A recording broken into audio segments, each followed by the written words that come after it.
Welcome, everyone. My name is Karen Cumberland, and I'm very pleased to be standing here as the Executive Director of the Prince Edward Island Alliance for Mental Well-Being. We acknowledge that the land we gather on today is the ancestral land of the Mi'kmaq, and we respect the Mi'kmaq as the Indigenous people of Prince Edward Island. We are fortunate to have Julie Plissier-Lush join us today to share the history, culture, and spirituality of the Mi'kmaq people who have lived on this island for over 15,000 years. I have the pleasure of starting today's event by introducing our MC and Prince Edward Island Alliance for Mental Well-Being's first advisory chair, John Harrelt. While John is known to many as a successful island entrepreneur, it is John's vast community service which equips him to lead the advisory committee of the Alliance. John has served on numerous boards across the island. Last week, I had the privilege to participate in the Canadian Mental Health Association, AGM, and witness a moment of recognition for the 15-plus years that John has served on their board. What I came to realize during that evening is that John is more than a board member. He digs in and becomes a part of a mission that he believes in. I asked a longtime community colleague of John, Roseanne Carter-Thompson, who he has worked with for over 26 years, to describe him to me. She said, well, it's easy. I met John in 1996. I went in looking for a donation, and I came out with a board member and someone who wanted to learn about the organization and invest himself into the mission. Although John and I are only a few weeks into this with the Alliance, I'm starting to see the depth of his commitment to our island community. John was up early in the morning this week, helping me move this table here from my Auntie Andrea's home in the pouring rain to help symbolize our vision of a whole of PEI approach to mental well-being and the creation of a table for all of us here today and others who we haven't met yet to gather around for the years to come. We talk about the Alliance and its efforts to harness strengths. John is a force of action, and I'm extraordinarily pleased to hand the reins over to him to lead today's events. Thank you.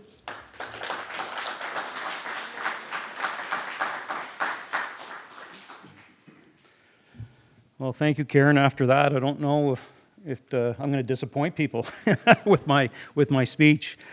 I'm not going to formally introduce guests in our audience today, and that is kind of a symbol as well, because today we're all here as islanders working towards mental well-being for our communities.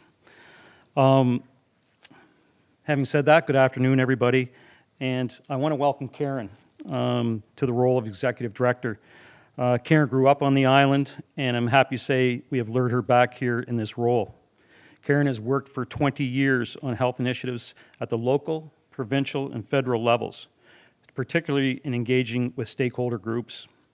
We are fortunate to have Karen at the helm as we move forward, and if the last few weeks is anything like it's going to be, I'm going to have a very hard time keeping up with Karen.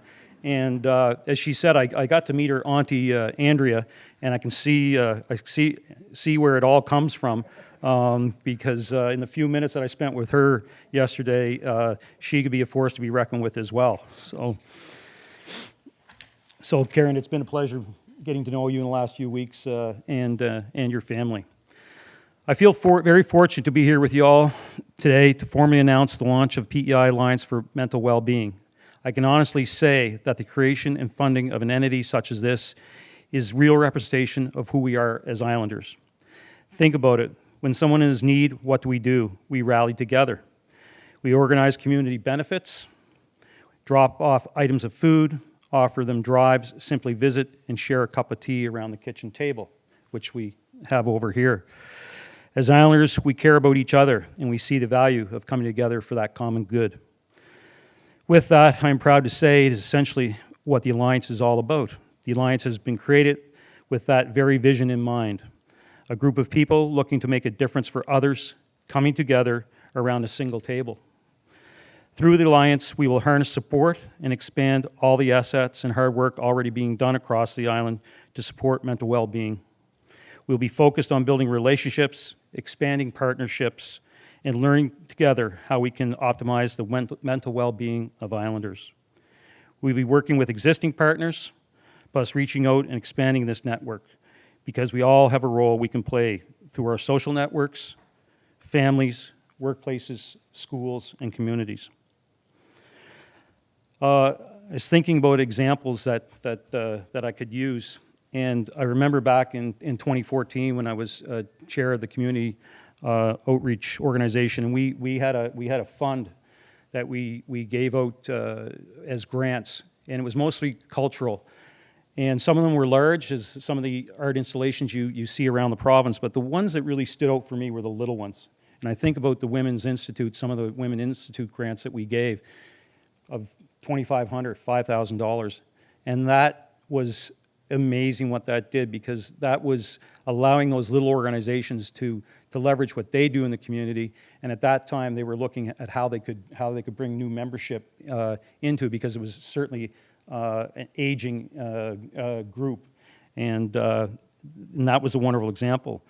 Also today on the radio, early this morning, I heard Marcia Carroll being interviewed about the rebranding of the disabilities organization, and I think about how that would have been hard, as I know how NGOs work and they strive to get funds and so on, and that's a project that the Alliance could, would be involved in now with our granting program. They'd be eligible to apply for funding. So those are just two examples of what I can see the Alliance doing going forward. At this time, I'd like to invite our Premier Dennis King up to say a few words. It's through Dennis's leadership and his government's leadership that the Alliance is being launched today. And thank you, Premier.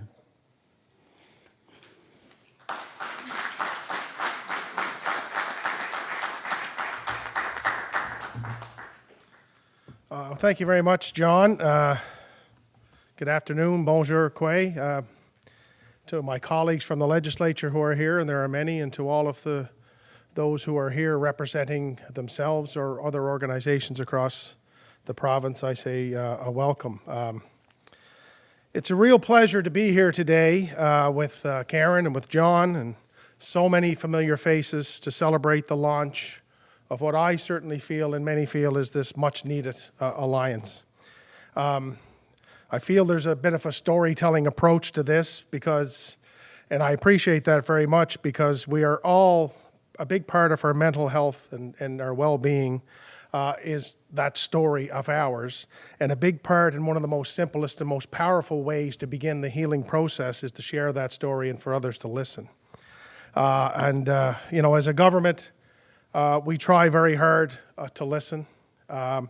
When I came into this job, I knew quickly by listening and from what I could see that we needed to do a better job when it come to the delivery of mental health services, but overall, we need to do a better job as a province in ensuring we have a better mental well-being status for each and every one of us as individuals. And that's kind of how we ended up here today.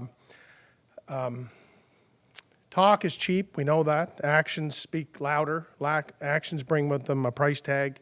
But the benefits to that price tag are truly priceless. And that's, I think, what this is about here today for me and for our government. Improving the outcomes for all islanders by working together with credible community partners, many of who are in attendance here today, many of who are represented here, even if they're not here. It's not just about money and utilizing our resources. It begins, I think, with the recognition that mental well-being is a continuum. It's at one end of the spectrum, islanders who experience mental illness and distress and or addictions. Those who deal with these realities need to have them addressed, and they need to have them addressed in a timely manner and as close to home as possible. That's why we're continuing to invest heavily in addressing our acute mental health needs and services, such as our mobile mental health response teams, with the construction of our mental health campus, which will be not just situated here in Charlottetown, but will have extensions throughout our province. But mental well-being at the other end of the spectrum is a foundational piece of mental and physical health for all islanders. It's our overall outlook on life. It's our ability to cope with and bounce back from what life throws at us. And while they're not all the same for each and every one of us, positive mental well-being can reduce the existence and severity of mental illness. It's not lost to me, of course, the timing of this announcement, 21 months into a global pandemic, which has been the most trying time in the last 100 years of our province and our country and our world, really, where we've had to isolate, to stay at home, to stay apart, to wear masks, and all the things that have had an emotional, a physical, and a mental toll on our overall well-being. I don't think any islander can say that the last 21 months have been normal or easy, that there haven't been sleepless nights or worry about children or youth or stress from working from home or not being able to visit with our loved ones. And we've all had our mental well-being suffer at some point or another during the last 21 months. So there couldn't be a better time for me and for us to launch this alliance, to work through and improve the services and programs being offered by partners across the province to help and to support and to build resiliency amongst islanders within our island communities. Given that this is a priority for each and every one of us, mental well-being is very worthy and long needed of government investment.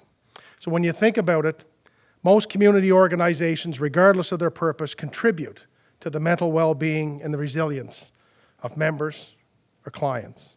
Some are obvious. For example, if you look at the PEI, Canadian Mental Health Association and its community-based services, they do incredible work that reach so many people. Some maybe aren't so obvious. Community sports, community schools, theater groups, outdoor adventure groups, seniors clubs, just to name a few. They all play a role in building core skills, strengthening relationships, our resilience, and optimizing mental well-being. And we are told by stakeholders that collaboration and coordination between these groups and organization is needed and long needed in Prince Edward Island. We heard loud and clear through the research and consultation that an umbrella organization to identify gaps, to measure impacts, to break down silos, and to help bring the organizations together to enhance what they can do and what they do across the province. And the Alliance of Mental Wellbeing is our response to that. The Alliance will lead from the side. And by that I mean they will lead by lifting other organizations up to help reach all islanders to their full potential.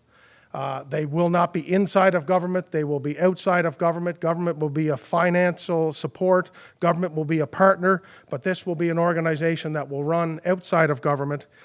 This isn't just another group or advisory board, this is a new philosophy, it's a new approach where our focus will shift from supporting people proactively upstream, as we say in government, to help build resiliency in our population and to improve our mental well-being and prevent islanders from requiring clinical interventions. And another finding from our research and consultation was that new funding was needed. So today I'm proud to say that our government will be committing $10 million of new funding over the next 5 years to be administered by the Alliance.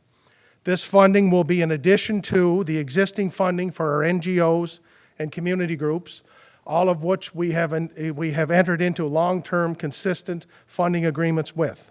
And this funding will be provided to organizations and initiatives on our island that are focused on helping individuals, families, and communities to develop resilience that strengthen their mental well-being and will be administered through the Alliance. In addition to this funding, our government will provide all the necessary financial and other resources for the Alliance to operate independent from government, so they can focus on getting their work done and fostering mental well-being for all islanders through our community partners. I cannot think of anyone more worthy to lead this than Karen Cumberland. She will be able to take her extensive experience, merge that with her island upbringing, and work it through the health initiatives and organizations that she has built locally, regionally, and nationally, and use her knowledge and understanding to share and provide help and assistance and partnership with the needs of islanders. In particular, her expertise and stakeholder engagement will be critical in this role. I see her mom is here, and I think her daughter is here as well, and on behalf of everyone, Karen, I say officially welcome home. And although, as Karen said, John is a successful entrepreneur, he's probably best known for his kindness and his volunteer nature. I know when John agreed to take on the role that he's currently serving in, which is only a couple of weeks old, I've overheard him say at least twice that he didn't think this was a full-time job. But anyone who knows John, like we all do, knows that that's really the only way John can take these things on. John puts his heart and soul into everything he does. He has a big heart when it comes to those who suffer from mental health challenges. He has a big heart and a big pocketbook for all organizations who try and do all the great work they do to provide help and assistance. And I can't think of someone who could give this a better start than John. So to Karen and John, I know we need to put, as we say in the country, we need to put a little more horsepower around you, and we will. I just want you to know, and I want the members of the public to know, whatever this alliance needs to continue to evolve, to continue to support islanders, we will be here to do it. This is the opening of this. This is the first days of this. There are great days to come, and I can't wait to see where this goes and how the benefits will be felt throughout Prince Edward Island, not just today and tomorrow, but for all the many tomorrows yet to come. So thank you very much.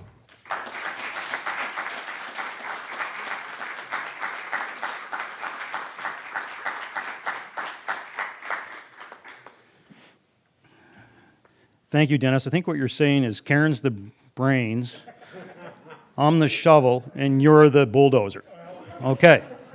Just wanted to get that straight. No, seriously, thank you, Premier King. Your leadership on this initiative has been invaluable. And Dennis, I know you have sat down at many island kitchen tables, and you are a talented storyteller. It is at island kitchen tables that we will truly see the challenges we face as a community. And it is at these tables that we will help with solutions. At this time, I'd like to invite up Ernie Hudson, the Minister of the Department of Health and Wellness, to say a few words. Ernie?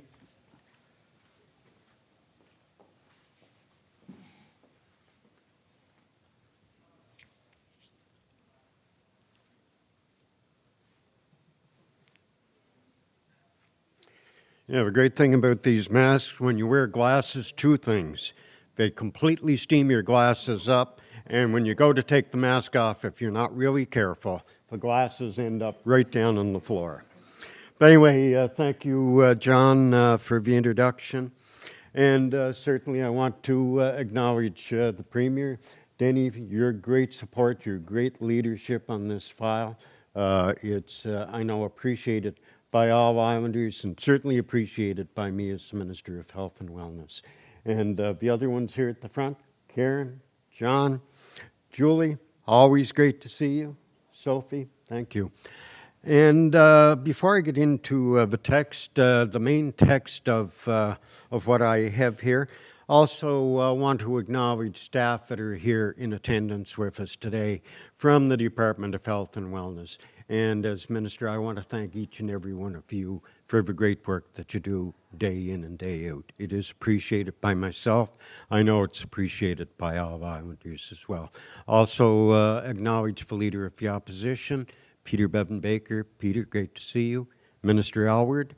And Mr. Pendergast. Great to see you up here as well. I do believe that we're going to be at an event up in Mill River maybe this evening if the storytelling that I hear is accurate. But anyway, certainly it is my pleasure to join you here this afternoon for the launch of the PEI Alliance for Mental Well-Being. And I would have to say, what better place to have the launch than here at the Farm Center, where so many years that we've seen our agriculture industry, the commodities, the various commodities within that industry work together for Islanders. And to me, this is one of the things of the Alliance, is who is it about? it's about Islanders, and it's about working together with Islanders in partnership. So I really do think that this could not be any better location than where we're at today for the launch. Our government is committed to supporting the mental health and well-being of all Islanders. That commitment requires dedicated actions and considerable investment. We know it is critically important to invest in the mental well-being of Islanders.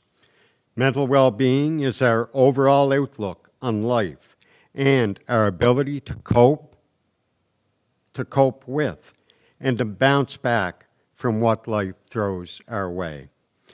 While they are not one and the same, positive mental well-being can sometimes reduce the existence or the severity of mental illness.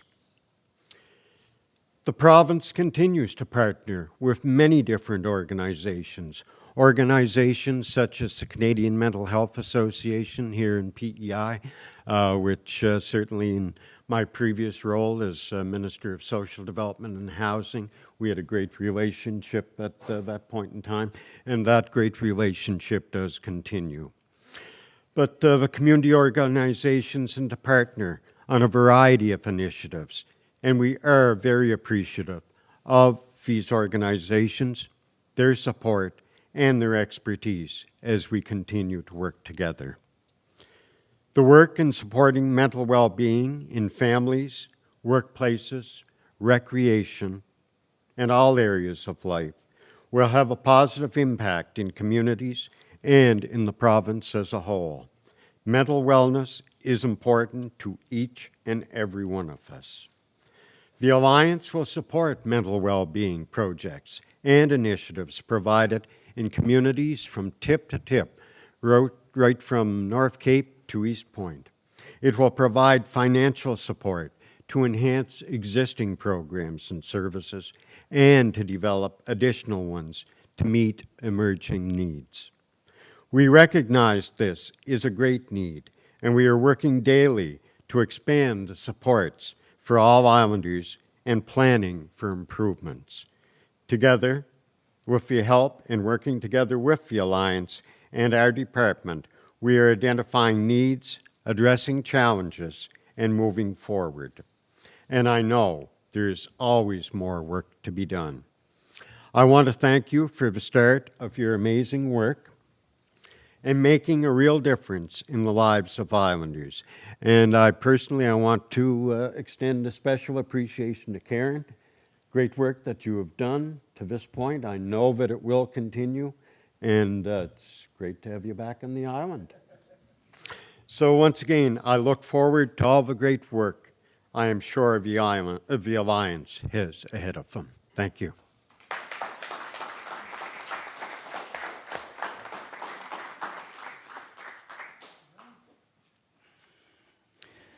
Thank you, Ernie. Well, if you're going to go see Mr. Pendergrass tonight, I think that's probably going to be a big part of your well-being for the week. So that'll be great. As we move forward, we know that youth of the island will be an important audience for this work. Across Prince Edward Island, there are excellent programs and initiatives for our youth to be involved in.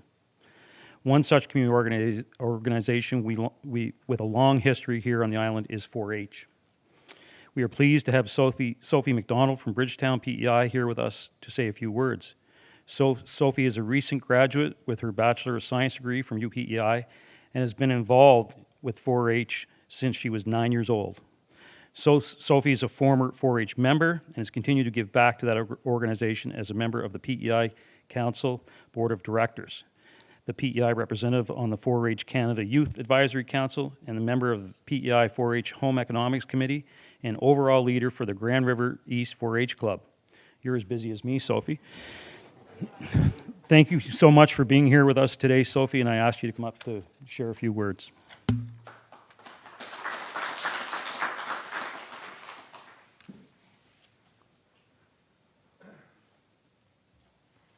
Okay, So good afternoon, everybody. I just have to say I'm so glad to be talking to faces again instead of a computer screen. And thank you, John, for the introduction, and thank you to the Alliance for thinking of including 4-H in today's launch. So as John said, I'm Sophie, and I've gotten myself quite involved with 4-H, both on PEI and on a national level with 4-H Canada. And for those of you that don't know, 4-H is an NGO that fosters positive youth development through its 4 pillars. These include community engagement and communications, science and technology, environment and healthy living, and sustainable agriculture and food security. So if you knew me, you probably know that community engagement and communications is by far my favorite part of 4-H. And here's why. So growing up, I had the most amazing people around me that instilled my passion for community service from a very young age. Most of my family is quite involved with the Dundas plowing match, if anybody has been there. And that meant I tagged along to help out all those years. I had also joined 4-H at age 9, and I really looked up to the older members in my club. I wanted to be them when they were helping out in the community and getting to travel and do all these cool opportunities. So it was no surprise that when I got older, I became more involved, and pretty much in any way that I could. So due to my love of service learning, I was eager to branch out into other communities as well. And with the help of 4-H, I was able to travel across Canada and aid youth in being engaged within their own communities. And some of this included restoring a horse racetrack in Alberta, a lakeside cleanup in Ontario, and building library boxes in Manitoba. And you know, these were all great experiences and something that I will remember forever. But I personally feel like there's nothing better than getting to work in my home community. So I thought I would tell you guys a little story about my favorite service project that my 4-H club organizes. And it's quite funny because tables seem to be the theme today, and I had no idea when I wrote this speech. So in 2017, the Grand River East 4-H Club felt as though we were greatly involved within the community, but we could always do more. And that's what we wanted to do. And this time we wanted to do more than fixing a fence or repainting some picnic tables at the park. We wanted to get everybody involved in our community. So this is where the brainstorming began. And our final thoughts were, there's nothing better than sitting around a table with some good company and some good food. And that's what began our first annual turkey dinner at Grand River East. So for the first year, we did start out very small. So only club members and their parents and their siblings were invited. And to show our appreciation, we also invited the Dundas Plowing Match Board of Directors, because if you know them, you know they go above and beyond for our community, and they deserve that recognition. So overall, our first dinner was a success, and about 45 were in attendance, which isn't a lot, but it's a good chunk of people to feed when your chefs are around 12 years old. So the following year, we decided that we were up to the challenge of going a little bit bigger and hopefully better, and we expanded our invitation list to include our grandparents and a few community members that, may not get out as much as they would like to. So the second year was also very successful, and we had around 75 guests. And it was great because this year the members definitely became more invested in this project, and it was something that they were going to look forward to the next year. But there was one thing that was a little bit unexpected about this year. And as I mentioned, we kind of invited some of the older generation from my community to this dinner. And what I kind of underestimated was actually my grandmother and her love of hopping on that landline and calling up all of her friends in the community to tell her about this dinner that she was at. So for the weeks after the dinner, I had many conversations about how great the dinner was, and, maybe we should invite this person next year, or we would have loved to have been there. And the people pleaser in me went home from all those conversations, and I added them to my Google Doc list of who was going to be at the dinner the next year. So my mom, who is a huge help in this club, she's a leader there, and she always helped out with the dinner.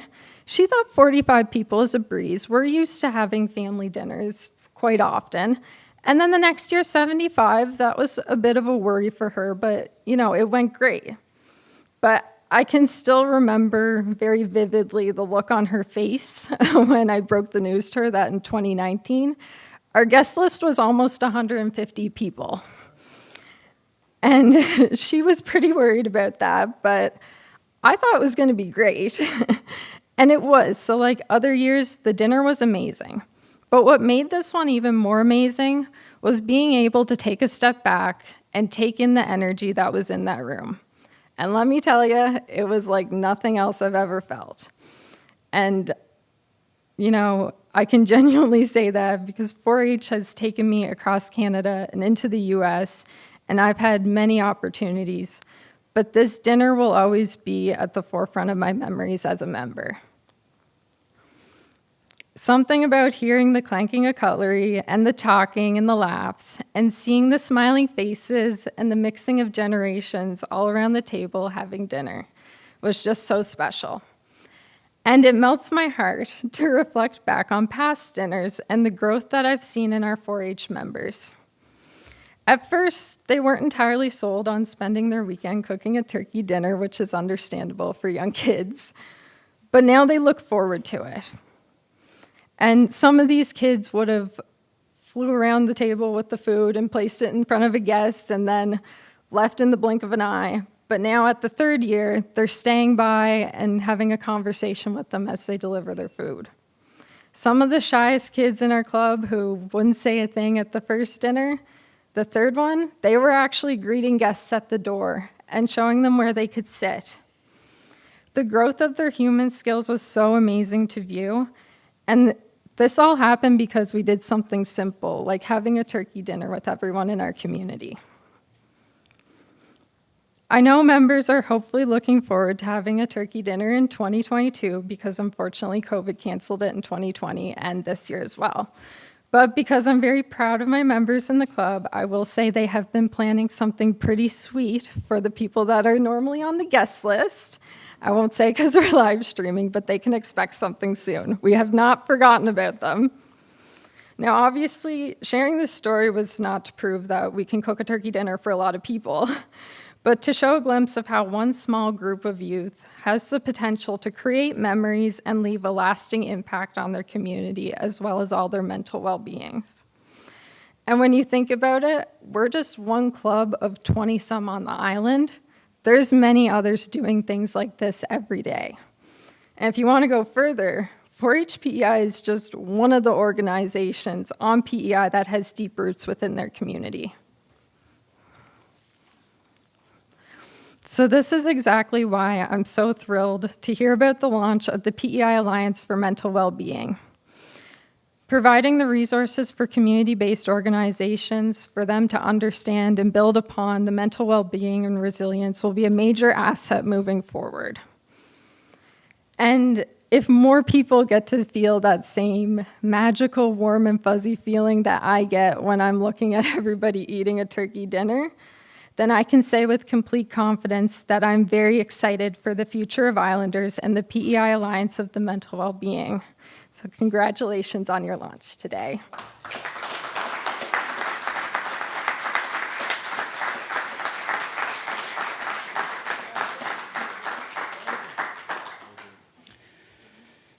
Whew, well done, Sophie. I mean, passionate. You can hear it in your voice, and just wonderful. I mean, this is what this is. This is what it's all about, and you learn this from a young age, and hopefully this is what we're going to replicate. This is what we'll be working on, being out in the community. And like you said, 4-H is one club. Think of the other organizations, clubs, sectors of government, businesses. If we can harness this energy to make our communities healthy, we can accomplish so much. Thank you, Sophie. As we can see, we all have a story, and stories of challenges and supporting one another and the power of coming together already happening across the island. These acts, big and small, are exactly what the Alliance is looking to harness and expand upon. So how will we do this? First and foremost, we'll be reaching out and creating relationships with those already supporting Islanders and also those who are not, who do not see themselves as doing so, but who actually are or could be. We'll be doing that through our advisory committee. Following this launch, we'll be recruiting for members. I think there might be a spot for you there, Sophie. We'll be recruiting members from across the island in various sectors and from the diverse backgrounds. Diversity is a key pillar of what we're doing, and that will remain at the forefront during the process. We'll also be embarking upon a cross-island community tour. Going on a tour, I like that. Starting with the first one scheduled for Monday, November 29th.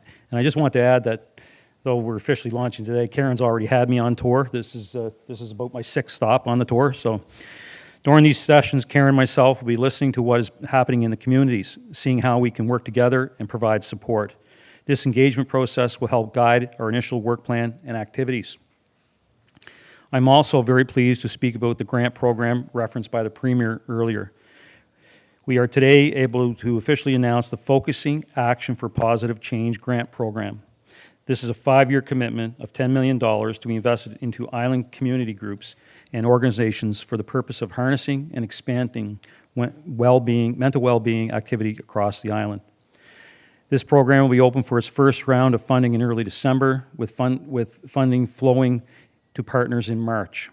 The 4 streams of funding will include multi-year grants to enhance existing programs, grants to support new ideas and innovative approaches, connection grants to encourage non-traditional partners to work together, and funding for work at the policy and systemic levels. You can find the initial grant information on our newly launched website, allianceformentalwellbeing.com, and sign up to continue to receive updates on the application process, which will be rolling out in the next few weeks. And this is just the start. We know there is much to learn, hear, and do for the future. And we're ready to roll up our sleeves with leaders from across the island to make the difference.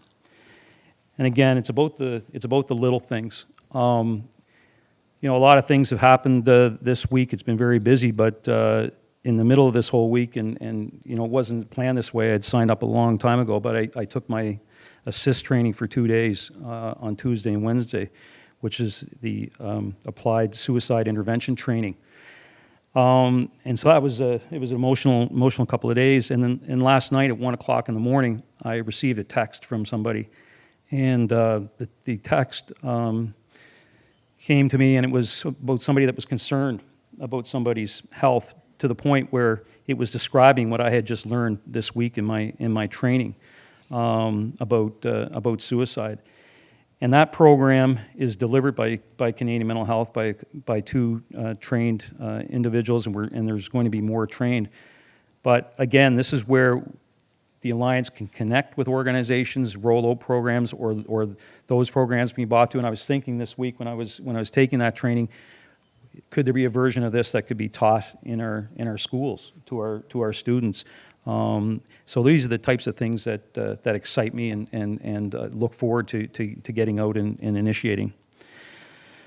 I thank you for your time, and I sincerely look forward to working with each and every one of you as we embark upon this work. Before we finish our agenda and move to the good-looking refreshments back there that I've been looking at since I arrived, which are graciously provided by Ship to Shore, and entertainment by Michael Pendergrass, we are very pleased to welcome Julie Pesley-Lush to speak and perform. Julie doesn't need an introduction, but she's a well-known and talented islander and currently the Post Laureate for PEI. Julie gives back and engages with community groups and individuals in many ways. I'd like to welcome Judy to the podium. Thank you.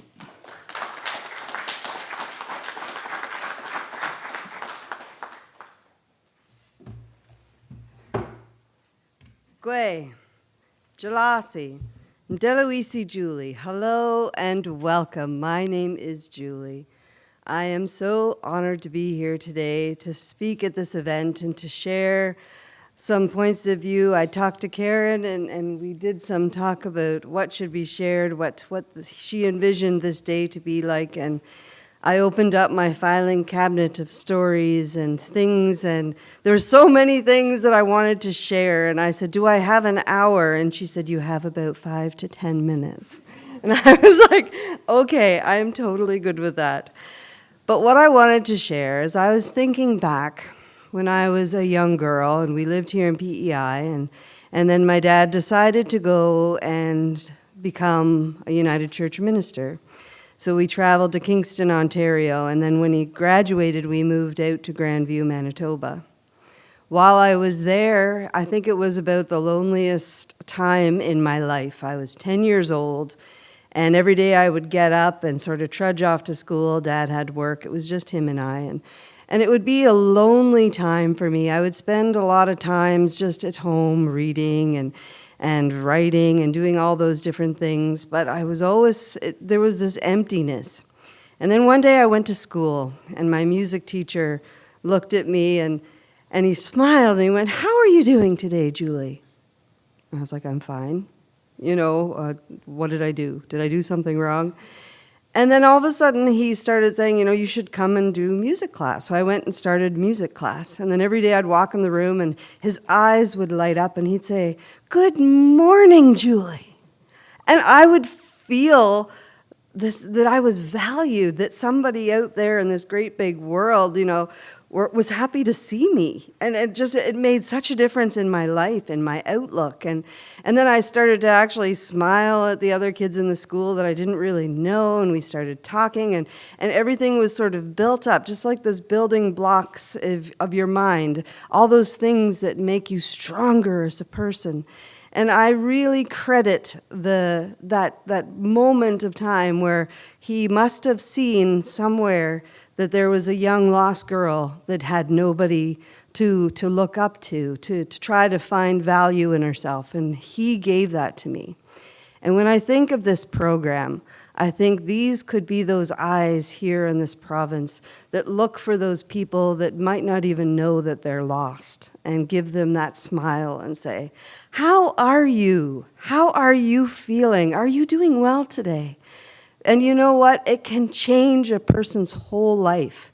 And when you change one person's life, it trickles out to so many people. I mean, as a young girl, who would have thought that I would grow up, I'd have 5 children, a grandchild. I would get to this point of where my mental health impacts everybody in my family unit. And all those things that trickle down. And we always believe in 7 generations in my community. And I see the value of that and the importance of that. And with COVID right now, the mental health I see, even in my communities and beyond our communities, has gone down. And it's been so low. And people need those sets of eyes that will look out to them and just find some value and importance in those building blocks to build themselves back up again. Now, one of the things that I used to do when I was a young girl is, instead of having friends, I would always go after my father's congregation members. And they were all my friends. They were all pretty much started at 40 and up. And I would try to entertain them, believe it or not. And I would, if they came for counseling to my dad, I would start singing songs after, if they looked a little sad or they needed encouragement. And I would spend hours listening to my dad's collection of records. And all of these different things I would do. I would put on little plays for them and do all these things. And I would suddenly burst into song and go, "Girls in white dresses with blue satin sashes." And then they'd all start clapping their legs and tapping their feet, and they'd be singing with me. And then, of course, my favorite was, "There was a guy from PEI they used to call Potato." Where my heart was and how I did end up returning back home. But at the end of the day, when we need to find value, and sometimes it's hard to find it in yourself when you're in these silos, to have another organization, another group of people that's going to be there to help look after the ones that might need that extra set of eyes, that extra voice that says, "How are you doing?" The value in that cannot be in a number. It can't be, there is no quantitative way to actually put value on that, because really, if you impact one person, you impact their family, you impact their neighbors, you impact all the people around them. So having this was amazing. And when I heard about this launch, I was so honored to be welcomed by Karen to come and present and share a little bit of my story. And to end off, as all good things do, I think what I'm going to do is share a song of healing. Now, this song was created to bring healing and strength to people everywhere. I start with 4 honor beats to give honor to all 4 directions.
And thank you.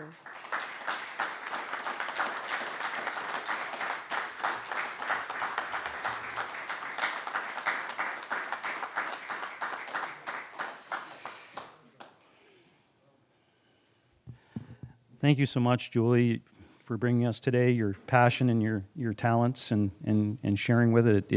It means so much. And when you talked about little things, right, that make the difference, and that's what we're trying to communicate today, that the little things in the community. And last night when I was trying to come up with some words too, I was thinking about our friends in British Columbia right now. And yes, the federal government has announced dollars to go in there, and the provincial government has announced dollars to go in there. But it's going to be the little things that happen in the community that's going to pull them out of that. It's going to be the individuals that help their neighbor and bring meals and all those things that we talked about. So, Julie, thank you. That was very, very inspiring. From what we get, we can make a living.